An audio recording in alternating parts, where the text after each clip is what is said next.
Good morning, everybody. This is Lorraine, Alternative Homesteading, and I've got a wonderful article that you will be interested in, particularly after watching the Justin Carter, Brian Coffrin videos. It is dated January 18, 2023. The credit of the image goes to Intellihub, Intellihub. And let me show you what the article looks like.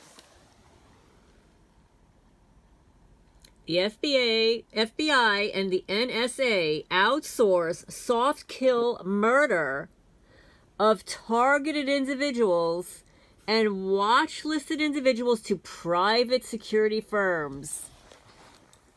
That's right, folks. That's why they can't confirm or deny anything.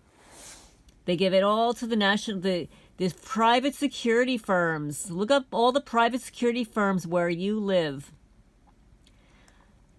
The following article, authored by former Intellihub journalist Keyscore, exposes a massive criminal racketeering network targeting watch-listed individuals. Please share this information report with everyone.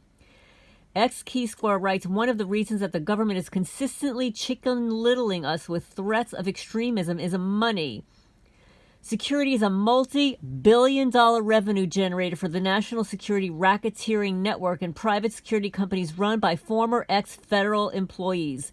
The operations of the private companies run the gamut from street-level tasking to tactical and offensive weaponized software deployment against innocent Americans.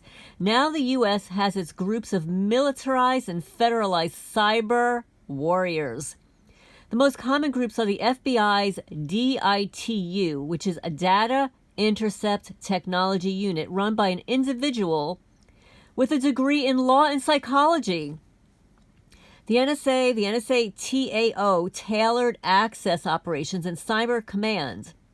Both the NSA and Cyber Command are based at Fort Meade, Maryland.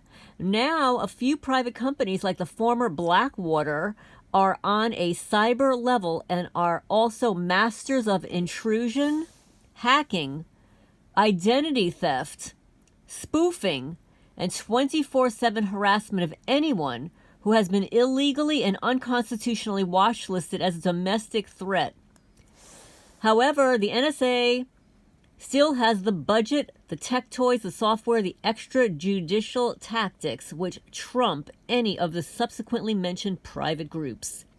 One of the companies which act as a hired gun for the federal government and thus has the luxury of operating without any oversight is James Byman, B-I-M-E-N, and Associates out of Fairfax, Virginia.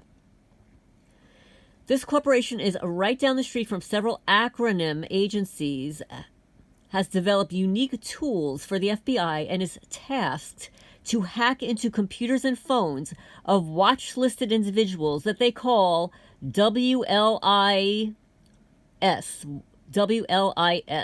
and targeted individuals, TIs. Another company that developed software for illegal cyber intrusions, harassment, and data theft by the FBI and NSA was partly designed and sold by HT SRL, the hacking team, and CICOM, CICOM, based in Baltimore, Maryland. Hacking team's head office is located in Milan, Italy, and CICOM is likely a hacking team front company due to its shared locations and close association. Now, Hacking Team has sold its software to oppressive regimes which commit human rights violations like North Sudan, where dissidents are harassed and killed. This raises an important question. Suppose it is illegal to sell weapons to authoritarian regimes like North Sudan. Why are U.S.-based companies allowed to sell weaponized software to governments which will use the technology to commit human rights violations? And just as importantly, why have certain factions within the U.S. government deployed the same software against innocent Americans? On the street level, private security companies are hired. They're hiring ex-convicts to harass WLIs, which are watch-listed individuals, and TIs, to perpetrate what is referred to as gang stalking on street level.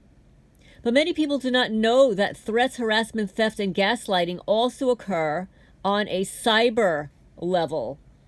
So not only are targeted individuals and watchlisted individuals harassed by finely tuned Zersetzung operations on the street level, but all of their communications and online privacy are also violated. This equates to 24/7 harassment. So why are companies like James Byman and Associates and Hacking Team allowed to launch vicious and illegal tactics on innocent American citizens? Who provides them with quote-unquote top cover to engage in this nonstop torturous activity against individuals who were never charged with any crimes, never had a chance to defend themselves, and never had a day in court? Wake up, people! Our tax dollars fund the entities supposed to protect us from external threats versus deploying what equates to weaponized software and technology against innocent and unsuspecting Americans. And due to the lack of technology capability, the Stasi only operated on the street level. But now here in the USA, we are subject to treatment far exceeding what the Stasi perpetrated against the East German population. And we are facing this threat both on the virtual level and on the street.